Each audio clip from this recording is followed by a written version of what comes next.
programa Outras Palavras, um oferecimento Sindiúti MG, Sindicato Único dos Trabalhadores em Educação de Minas Gerais. Olá, começamos mais um programa. Todas as ações do governo Zema são para diminuir o número de profissionais na rede estadual de Minas Gerais. A mineração tem culpa, sim, culpa e muita, nos processos das recentes enchentes aqui. E, além disso, nós temos que lidar todos os dias, não só em época de chuva, com essas barragens que já foram decretadas aí, que estão em situação de risco. Na verdade, 3 anos do crime da Vale e 3 anos que nós continuamos presos à lama de sangue. Né? Não passou, não acabou. Aquele 25 de janeiro de 2019, parece que foi ontem, né? Estamos aqui na Metropolitana A, em Belo Horizonte, onde nós viemos hoje pela manhã para reivindicar que as designações, que as convocações das 3 metropolitanas, a A, a B e a C de Belo Horizonte, fossem feitas por polo, para todos os cargos do processo de convocação, para professores do ensino regular e para professores de apoio.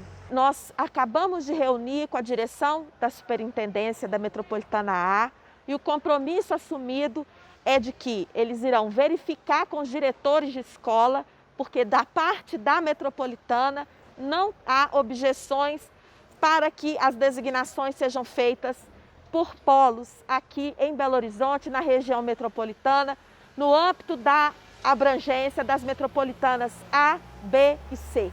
Então, nós estamos gravando esse vídeo para prestar contas aos trabalhadores em educação que fizeram essa reivindicação ao sindicato de que, para transparência, para melhor fiscalização do processo e para que as pessoas não tenham que se deslocar de um lugar para outro com o preço da passagem muito cara, que nós tivemos um reajuste da passagem aqui em Belo Horizonte, na região metropolitana, para que as pessoas possam se dirigir a um local específico para o processo de designação. Apesar de todos os esforços, de acordo com Denise Romano, coordenadora-geral do Sindiúti, o governo Zema não se sensibilizou à reivindicação da categoria. O governo do estado, o governador, através da Secretaria de Educação, não se sensibilizou com a apresentação da reivindicação que nós fizemos, e nós queremos dizer, prestando contas à nossa categoria, que nós não desistimos. Nós continuaremos na pressão para que isso se modifique, porque a nossa reivindicação é justa, a luta que estamos fazendo nesse momento para garantir a transparência no processo, para garantir o acesso e para garantir que as pessoas possam custear a ida ao polo. E nós já estamos sem piso, né, porque o governo de Minas não paga o piso, e agora os trabalhadores sem emprego, porque o governo não se organizou através da Secretaria de Estado da Educação para oportunizar a designação, contratação, convocação por polo no âmbito das 3 metropolitanas aqui de Belo Horizonte. Nós viemos aqui hoje entregar, de forma simbólica, protocolizar um documento ao presidente da Assembleia Legislativa, o deputado estadual Agostinho Patrus, no nosso apoio contra a judicialização que o governo do estado empreende agora contra o presidente da Assembleia Legislativa, numa clara demonstração do governo do estado de agressão à separação dos poderes, que o governo Zema tenta judicializar uma questão que é política, uma questão que precisa ser resolvida no âmbito da Casa Legislativa e quer atropelar e passar por cima das determinações aqui da Assembleia Legislativa. Nós, do Sindiúti, viemos aqui hoje fazer um ato em desagravo ao presidente da Assembleia Legislativa, demonstrando o nosso apoio à medida que ele tem tomado de não pautar o regime de recuperação fiscal no plenário desta casa, porque não há acordo com o funcionalismo, não há diálogo com a população do estado e o governo quer nada mais, nada menos do que um cheque em branco para aprovar um regime de recuperação fiscal que é muito danoso para todo o funcionalismo e principalmente para a prestação do serviço público, para a população mais pobre que precisa. Quem luta? Educa! Quem luta? Educa! Quem luta? Educa! O Sindiúti realizou uma plenária com trabalhadores e trabalhadoras em educação sobre o processo de convocação e contratação na rede estadual de ensino no último dia 21 de janeiro. A coordenadora-geral do Sindiúti, Denise Romano, fez um resgate dos desafios enfrentados ao longo do ano.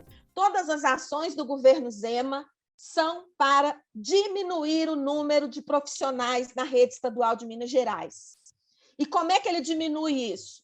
Tendo 60% da rede como contratadas e diminuindo através do Mãos Dadas, porque entregou para o município a gestão da rede municipal, aliás, da rede estadual do 1º ao 5º ano. Nós resistimos muito, mas isso ainda aconteceu em alguns lugares. Através do SOMAR, que por enquanto são 3 escolas, mas nós sabemos que eles querem fazer em toda a rede estadual, no ensino médio na mão da iniciativa privada, contratado direto pela iniciativa privada, pela cooperativa lá de Feira de Santana, na Bahia, que tem a ficha suja em questões trabalhistas, e através do enxugamento e dos comportas que ele não modificou nem no período da pandemia. O SOMAR está só no ensino médio, em 3 escolas, daqui a pouco expande para todas. E aí não vai adiantar a gente...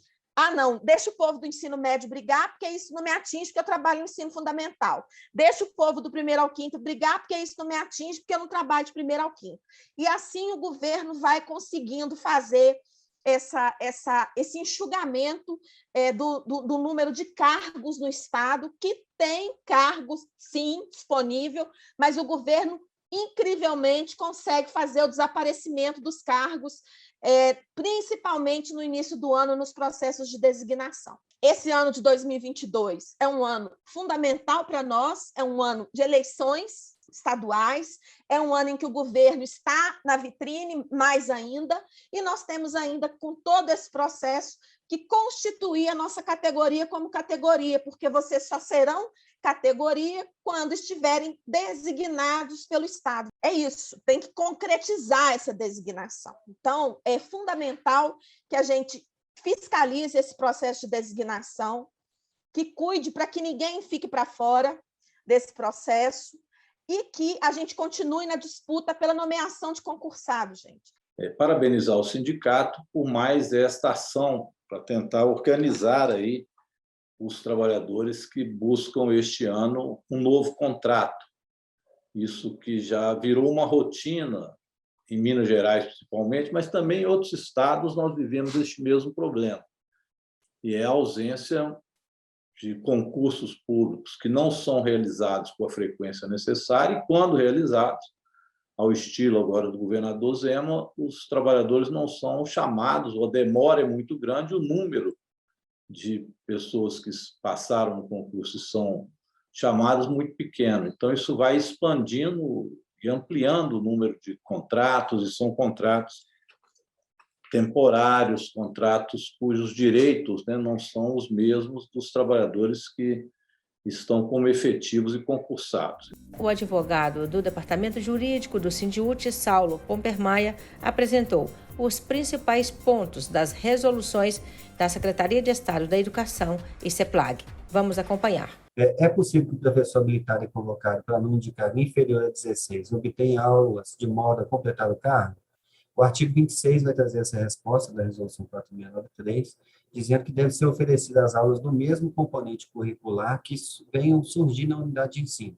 Eu possuo 2 cargos efetivos de professor de educação básica. Eu posso me candidatar a um novo cargo através da contratação ou da convocação? Não. É vedada, né, essa contratação. A Constituição autoriza a acumulação de cargos somente de 2 de professor, ou 1 de professor e outro de técnico. Então, se a pessoa tem já um cargo de professor, ela não pode acumular um novo cargo. O professor pode assumir uma segunda convocação no mesmo componente curricular, função ou curso, no mesmo município, valendo de a mesma prioridade. O artigo 27, ele autoriza você a utilizar essa prioridade novamente para assumir uma segunda convocação, desde que o cargo seja acumulável, como eu acabei de dizer, e também desde que não esteja presente no ato da sua convocação quando for o caso, né? Outro candidato habilitado e ainda não convocado. A documentação, o pessoal sempre fica na dúvida, eu tenho que ir no cartório autenticar esse meu documento para eu entregar a cópia, né, para a cópia ser considerada legítima. As cópias elas serão conferidas e autenticadas pela autoridade responsável pelo processo de convocação, conforme prevê a resolução. Qual documento deverá ser apresentado para fins de comprovação da minha habilitação, escolaridade e formação especializada? Em 2019, nós tivemos um problema muito grande, que este governo veio com essa nova regra, que hoje está vigente. Nós conseguimos reverter, através da luta do sindicato, conseguimos reverter a exigência dessa regra. Em 2020, nós também conseguimos que essa regra fosse afastada, mas no processo agora, aliás, em 2020 e 2021 nós conseguimos, mas neste processo agora para a convocação de 2022, essa regra passa a valer. Então, o seu diploma, no momento da habilitação, você vai, para fins de comprovação, você tem que apresentar o diploma registrado, ou uma declaração e certidão de conclusão de curso de graduação, expedida em período igual ou inferior a 390 dias da data da conclusão do seu curso. A convocação online ela não é para todas as funções. Tá?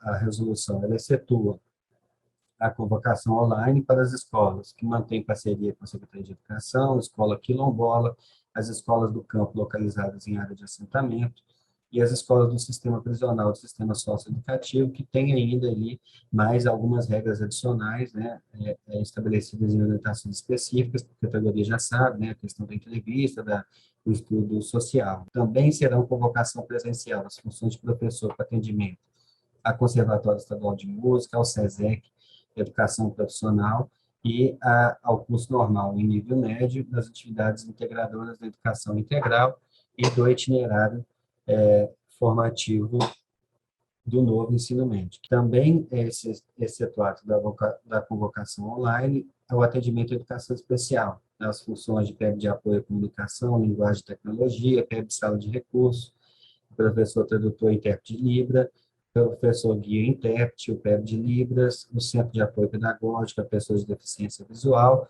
os núcleos de captação na área de deficiência visual, o Centro de Captação de Profissionais de Educação e de Atendimento às Pessoas com Surdez, e os núcleos de capacitação da área da surdez. Quero dizer para vocês que nós precisamos de ter resiliência, esperança de que esse buraco onde nós estamos vai acabar. E que a pandemia vai acabar um dia, ela acaba também. Mas as pessoas, os negacionistas que não tomaram vacina, estão contribuindo para a lotação dos hospitais, porque a maioria dos que estão internados são os que não tomaram vacina. Quem tomou vacina contrai Omicron, tem sintomas leves, na maioria dos casos, com poucos dias de comprometimento, mas nós precisamos pressionar e discutir, denunciar, porque nessas condições em que nós estamos hoje, batendo recordes de contaminação, nós precisamos denunciar e cobrar para que esse retorno presencial seja protelado pelo Estado de Minas Gerais.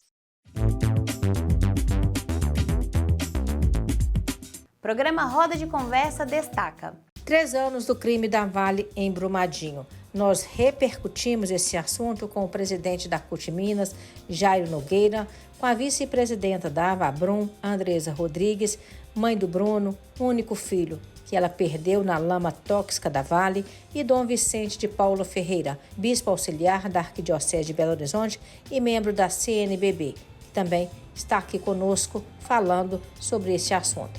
O senhor está conosco falando de onde, Dom Vicente? Estou aqui, nesse momento, em Brumadinho, no nosso santuário Nossa Senhora do Rosário, a sede da região episcopal. Nesses dias, convivendo aqui, primeiramente com 70 pessoas, agora nós temos 20, por conta das enchentes, então, desalojados que estão aqui conosco. Uma experiência profunda de solidariedade, mas, ao mesmo tempo, a gente vai criando uma grande amizade com esse nosso povo sofrido por tantas tragédias, enfim, porque são pessoas que não veem perspectiva mais, porque Veio uma televisão aqui fazer uma reportagem com uma senhora lá na lama, na casa dela, e tem que escutar assim, não, eu já estou acostumada, essa já é a terceira, ou já é a quarta, e mostrando as marcas. Só que teve um diferencial dessa enchente, isso todo mundo está dizendo aqui. Nunca teve tanta lama como está tendo agora. Isso é reflexo desses rejeitos que ficam encostados, que a gente não sabe de onde está vindo. Mas é reflexo também de 3 anos depois do crime, aqui em Brumadinho, o Paraupeba continua exatamente do mesmo jeito. Cadê a reparação ambiental? Além da questão das barragens, das mineradoras, há uma preocupação nossa também com as usinas hidrelétricas, né, no estado. Então, tem usinas da CEMIG, tem usinas que não são da CEMIG, agora está chovendo muito lá no Triângulo Mineiro. Tem usinas lá que foram vendidas pelo governo Bolsonaro, né? Foram entregues a chineses, a espanhóis, italianos, e a gente não sabe como é que está a condição dessas barragens das usinas, né? Que também envolve muita água, envolve muita coisa, né? Nós tivemos aqui a ameaça de abertura, quer dizer, teve a abertura das comportas de Três Marias, que foi para o Rio São Francisco. O povo de Divinópolis e Carmo de Cajuru, aqui pertinho, estava desesperado, porque tinha a possibilidade de abertura da usina de Carmo de Cajuru, né, que poderia inundar Carmo de Cajuru e Divinópolis, porque o volume de água é muito grande. E tivemos aquela Carioca, aqui perto de Pará de Minas, que pertence a uma tecelagem, então é uma usina particular, né? Então vamos ter que dar uma fiscalização maior também nessas usinas hidrelétricas para ver a condição que elas estão, e se elas estão com manutenção em dia, e como é que está essa questão toda, sabe? Porque o volume de água, se elas estourarem, se acontecer alguma coisa, o volume de água é muito grande, né? Nós temos riscos, né, dessas barragens, e o que nós vimos é a abertura das comportas sem que a população seja sequer informada, né? E acordam com o rio num volume já fora do leito. A mineração tem culpa, sim, culpa e muita nos processos das recentes enchentes aqui. E, além disso, nós temos que lidar todos os dias, não só em época de chuva, com essas barragens que já foram decretadas aí, que estão em situação de risco. Mas, infelizmente, a mineração está fazendo um buraco no coração do nosso povo e da nossa terra. E se a gente não socorrer com certa urgência, nós vamos colocar todo esse patrimônio universal que Minas sepultar nesse buraco, porque o nosso povo não está aguentando mais. Vocês percebem que já são danos, parece que antes a gente ainda conseguia ver, não, aconteceu, foi lá em Brumadinho, não, aconteceu, foi lá em Maria, não, aconteceu. Hoje, a coisa está toda assim, ó. Parece que é um tecido que está se rompendo, e quando puxa um fio, compromete todo o outro. Então, nós tivemos enchente hoje no norte, aqui na nossa região, então as coisas vão ficando, de certa forma, insuportáveis. E a conta da mineração, mas você vê aí a Vale, em plena pandemia, multiplicando os seus ganhos. Muitos desses desalojados são trabalhadores que vêm do Nordeste. E onde eles vão morar? Em lugares mais carentes, mais à beira do rio. E agora, como é que eles estão? São terceirizados, às vezes não estão com a situação trabalhista regular, porque precisam de ganhar o dinheiro. Então, e como é que eles estão agora? Que direito que eles têm? Estão aqui comigo, aqui no santuário. Tem uns que estão ajudando até a gente a fazer uma grande limpeza aqui, maravilhosa, né? A doação deles. Mas a gente fica pensando, que futuro tem esses trabalhadores? Na verdade, 3 anos do crime da Vale e 3 anos que nós continuamos presos à lama de sangue, né? Não passou, não acabou. Aquele 25 de janeiro de 2019, parece que foi ontem, né? Nós fizemos um ato por encontro, por justiça, por memória, mas esse ato dentro do nosso coração ele é feito diariamente. Nós seguimos presos à lama de sangue da Vale. A lama de sangue, a lama de dor, a lama de um crime premeditado, né? Nós não temos dúvida, e a Polícia Federal ela afirma isso, né? Recentemente, o atestado de barragem foi comprado. E isso são ações que deixam a família em situação de dor constante, enlamaçados, né? Ainda temos 6 joias a encontrar, então esse é um outro fator que não nos permite, de forma alguma, sair daquele espaço.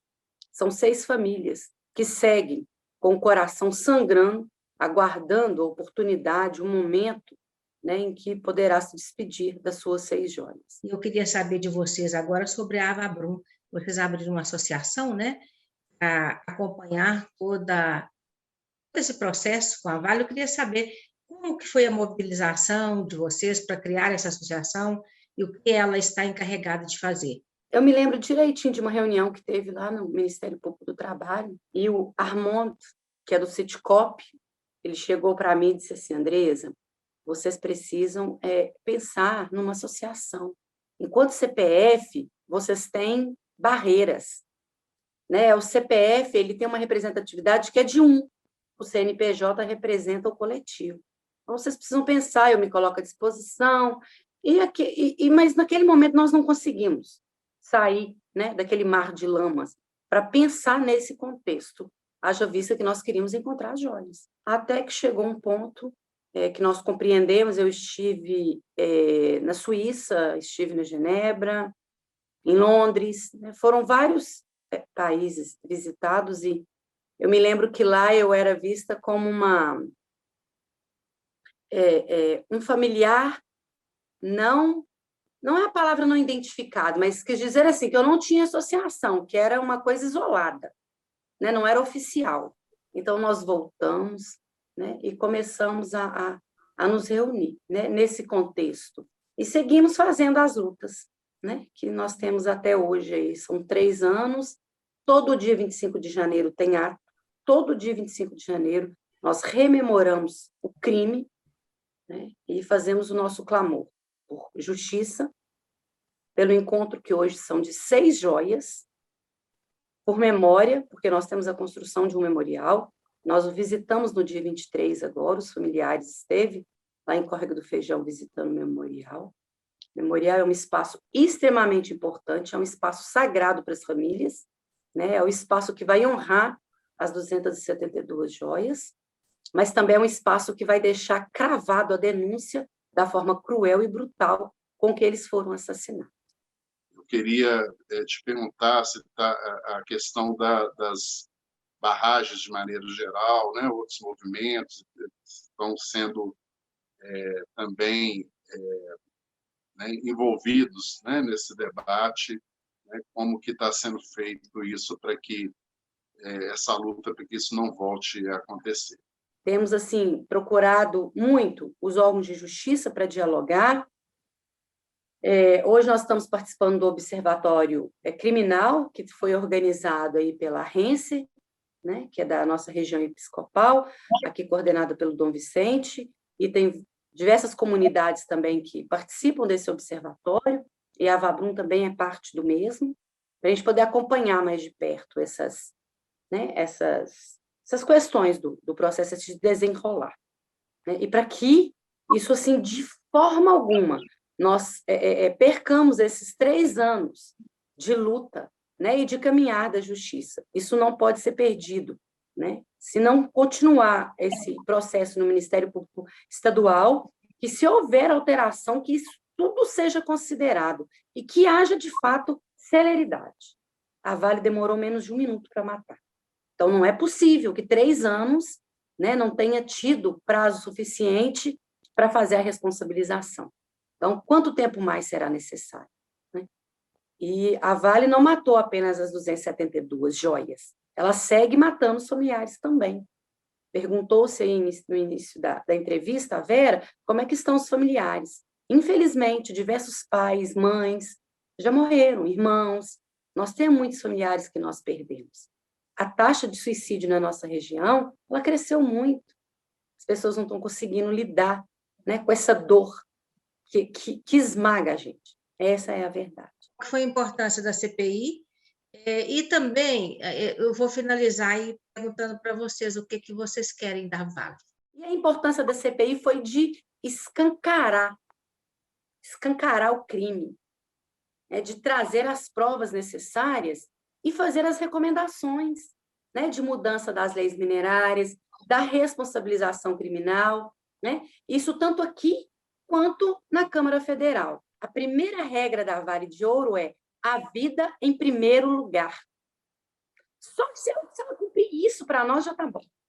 E para isso, não adianta maquiar, não adianta ir para a televisão, não adianta usar os meios de comunicação para seguir mentindo, para seguir maquiando, né? A Vale ela tem feito um adoecimento mental nas famílias que é uma coisa horrorosa. Eu recebi aqui, olha, na semana do Ano Novo, um encarte, um pacotinho na minha casa, eu mudei para a zona rural, para longe. E eles jogaram por cima do muro. Quando eu cheguei na grama que eu fui pegar, era uma revista de reparação da Vale, dizendo que a Vale está reparando. Mas ela não fala por que ela está reparando. Eu moro em Mário Campos, tem 44 anos, a Vale nunca fez nada em Mário Campos. Hoje ela está construindo uma unidade de saúde, revitalizando uma lagoa, fazendo uma creche, mas ela não diz que dinheiro é esse. Ela não diz, as prefeituras também não diz que dinheiro é esse. É preciso dizer, é dinheiro do sangue, das 272 joias, é dinheiro do crime. E, pasme, tem uma lei estadual que diz que onde tiver feito obras de reparação, que tem que ser colocado o nome das 272 joias. E o que é colocado nessas obras? A placa da assassina Vale. Então, ela mata e ela coloca a placa como se ela estivesse fazendo algo bom para a população, o que não é verdade.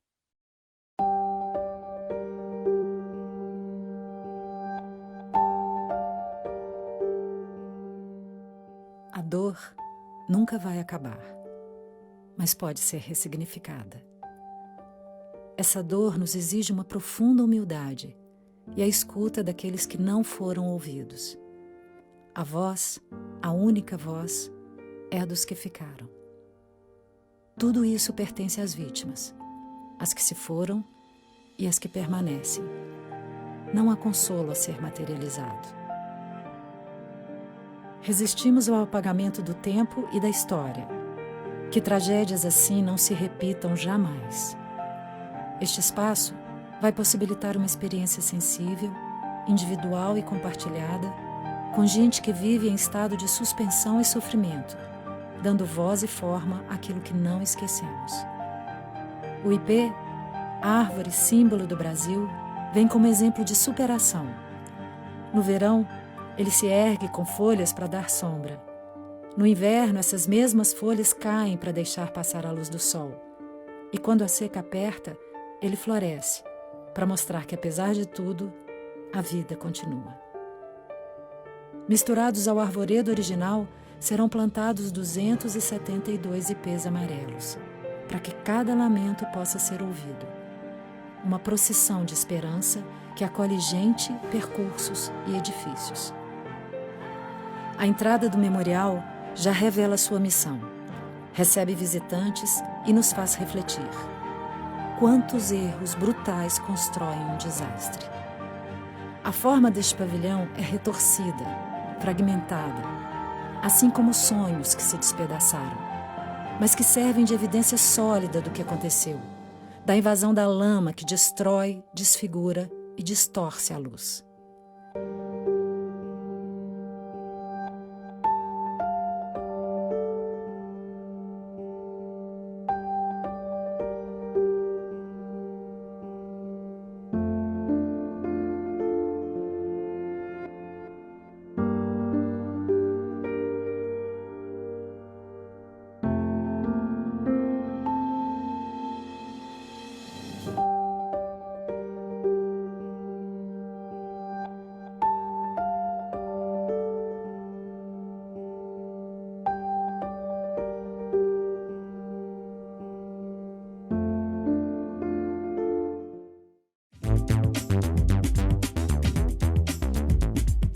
Até o próximo programa!